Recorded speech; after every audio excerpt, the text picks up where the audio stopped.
Hey, this is the Rhino for Survival Skills 101. I am the Justin Bieber of survival.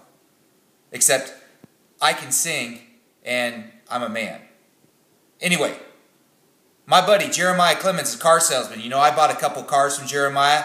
He is going to talk to you today about how to repair your credit. He's an expert on this. I really like his talk on it, so I'm going to let you listen to him too. You know, repairing your credit, helping your credit, having good credit, that's a survival skill that everybody needs regardless if there's a disaster. So here's Jeremiah to tell you how to repair your credit.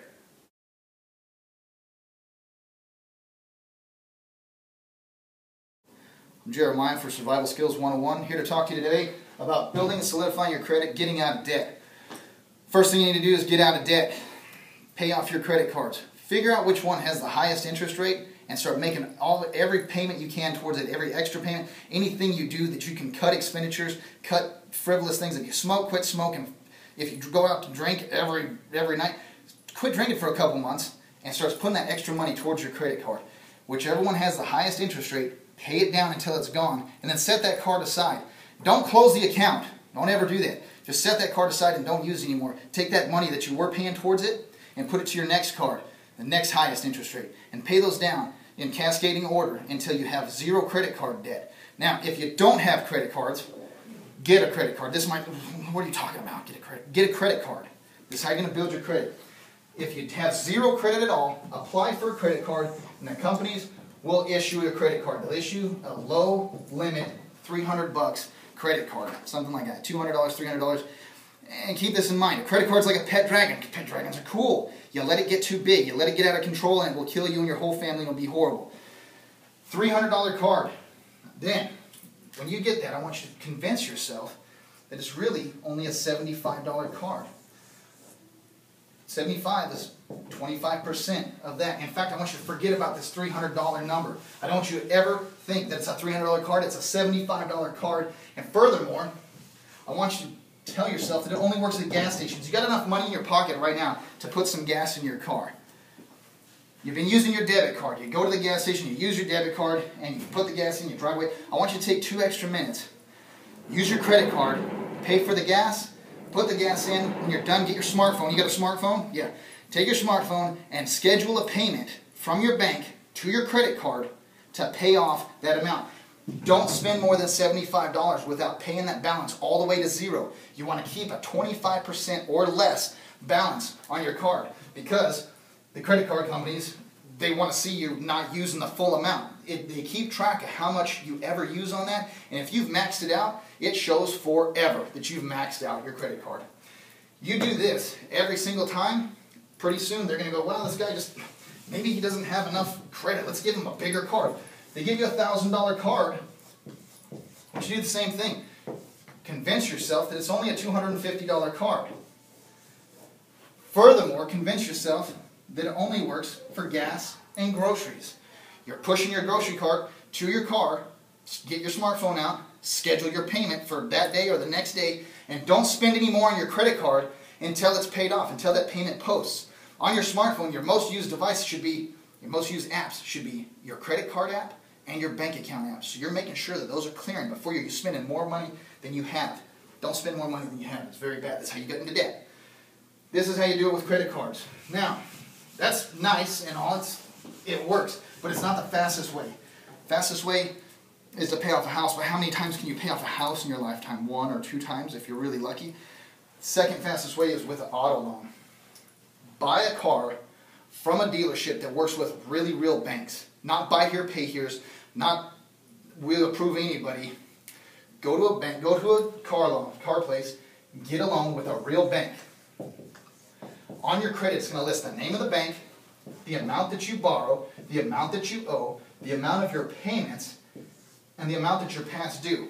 You're always $0 past due, never any dollars past due. That's bad. On your credit, every time you make a payment, a little star is going to appear on your credit report to denote a good payment. If it does a number that's bad, that means you've missed a payment. You want all stars. Don't check your credit every month to make sure that you're getting stars, that you're getting there. After a year and 1 month, this is what we call in the industry 1 year good pay. This slash tells me it's been 1 year. I don't have to count all these stars. But 1 year, that's when you go back into the bank and you say, look, I've been paying on this car for a year. Just occurred to me I've been paying way too much interest. Now, what paperwork do I need to take this loan to a different bank? They'll say, hold on. We don't want you to do that. They will refinance your car. Refinance. They'll lower your interest rate. They might extend the term too. If your payment was $350, you've been paying it for a full year, and they lower it to $310, man, it'd be nice to have a $310 payment. This is where it takes a little bit of discipline. You make this $310 plus 40. This $310 is part of a scheduled payment, and the computers have figured out part of it's interest, part of it goes to the car, part to principal. This extra $40 that you send them every month is all principal, and it's chopping away at the car. It's chopping away at the back end. You're not paying as much interest as you see. This is really good. Now, once they've refinanced that, this loan on your credit says that it's paid. That paid is a big plus mark. You're down here in the I'm not very happy about my credit, and now you're on your way to the I'm getting happier about it with this 1 year good payments and this paid off auto loan. Keep making your same $350 payment for another year. Then, after you've got 2 years good payments and a paid auto loan and higher credit than before, you go to the bank and you say, look, I've been paying on this for a year and it just occurred to me I've been paying way too much interest. What paperwork do I need? And they're going to go, whoa, whoa, whoa, whoa. Let's see what we can do. They lower your interest rate again. They'll extend the term. Don't worry about them extending the term because you're going to keep making this $350 payment. If it takes it down to $270, now you're paying $80 more per month than you should. That $80 is huge, huge. Now you're really chopping away at that. Plus, you got 2 paid off auto loans, 2 years of good payments. Now you're ready to finance your house. Now you're ready to get a business loan. Now you're ready to co-sign for your wife or your husband or whoever. Now you're ready to get whatever you want. I'm Jeremiah for Survival Skills 101. This is how to build and solidify your credit. Oh, just a good boy. You just a good... Hey, okay, so there you go. Jeremiah Clemons. How to have good credit, how to fix your credit. Boy, that was important, and I really like that talk. If you like what we're doing, please like and subscribe. For Survival Skills 101, I'm the Rhino. Are you prepared to look forward?